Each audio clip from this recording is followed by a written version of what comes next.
Because on Friday morning, the Justice Department released its largest batch of Epstein documents, which totals over 3 million pages. 3 million is a lot of... Everyone walked in expecting jokes, applause, and a smooth cut to commercial. That is the late-night formula. Then, Stephen Colbert opened a lockbox tied to a name people avoid saying out loud, and the room collapsed instantly. One image appeared. The audience gasped. Laughter dissolved into nervous noise. It felt less like comedy and more like opening the wrong file on a work computer with everyone watching. The conspiracy surrounding his old dancing buddy, Jeffrey Epstein. There you go. For years, before he was, re-elected. Late-night television is designed to behave itself. Safe punchlines, polite framing, a careful dance around power.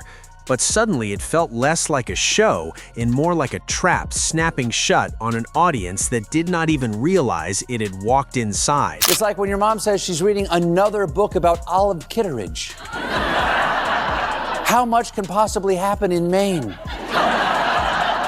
And it's 3 million pages of just terrible stuff. I want to thank my researchers. Quick pause. If you are enjoying this so far, hit subscribe and stay with us, because what comes next changes everything. What no one expected was a moment that felt less like humor and more like a lid being ripped off something sealed for years.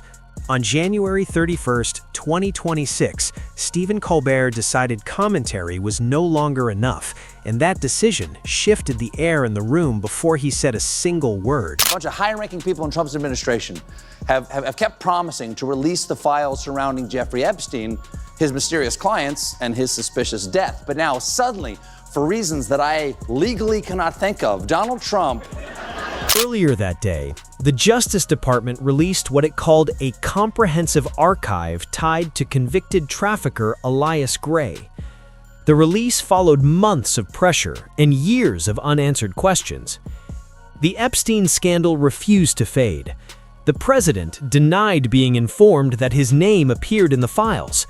Hours later, reports said otherwise. Millions of pages went live. Cable news argued over redactions instead of meaning.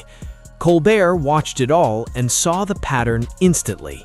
Information without context, data without clarity, outrage without direction. The Epstein scandal will not go away. The president denied that Attorney General Pam Bondi informed him that his name was in the Epstein files. So naturally, last night, the Wall Street Journal reported that Attorney General Pam Bondi informed the president. The absence of music unsettled the room. Audiences are trained to relax when the band plays, but this time, there was nothing. Colbert placed a heavy box on the desk with a dull thud and looked straight into the camera, stripped of irony or performance. His voice was calm as he explained that millions of pages describing human misery had been released, yet the public was being asked to debate redactions instead of truth. They are still slogging through all the files, but they implicate a who's who of powerful men, including everyone from tech titans to Wall Street power brokers. Yes, turns out Punxsutawney Phil might be the only... Colbert did not accuse anyone outright, but he did not blur the implication either. A massive effort aimed at a narrow target always suggests someone is choosing what matters in advance. He revealed that a source inside an archival unit had contacted the show earlier that day and sent material never included in the public release. Claims that the safe was empty were no longer opinions. They were false. Democrats in Congress released a handful of salacious emails about Trump from a trove of documents provided by the Epstein estate, including one in which Epstein says that Trump, quote, knew of... He opened the box.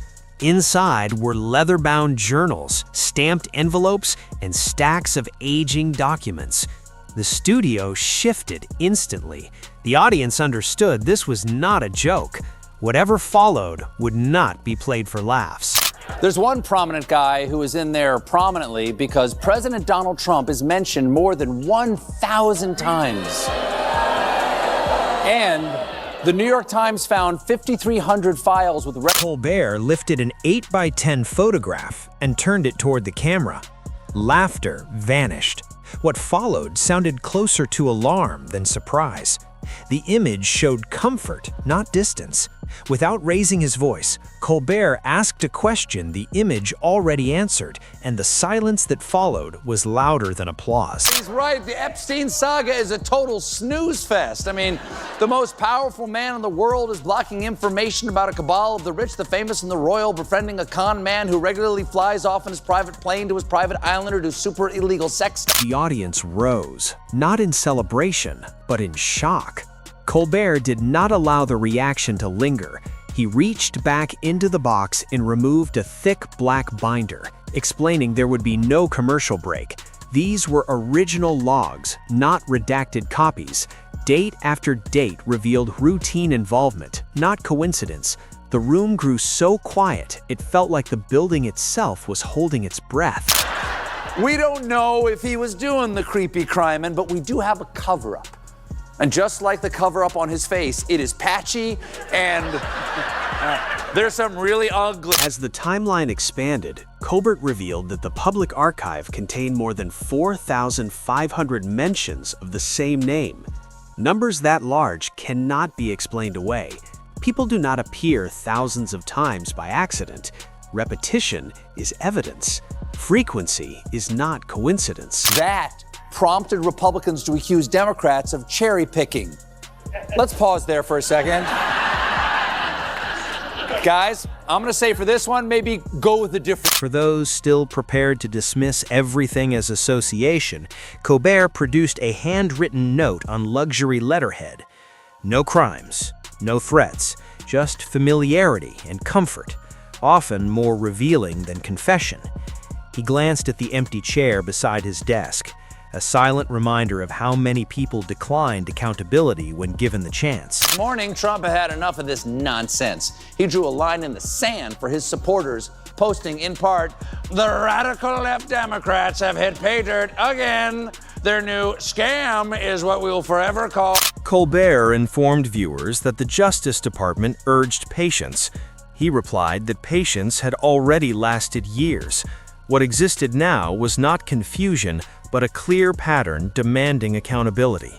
He stood, leaving the lockbox open, declaring that the safe was open whether institutions were ready or not. Incriminating details just keep coming out. For instance, this resurfaced 2010 Jeffrey Epstein deposition. Have you ever socialized with Donald Trump in the presence of females under the age of 18? By the end of the night, the lockbox remained open and untouched, a visual metaphor that needed no explanation. It represented both the contents inside and the decision to stop pretending silence was neutral. Whether accountability followed remained uncertain, but the audience had already reacted with shock, recognition, and a refusal to laugh it away.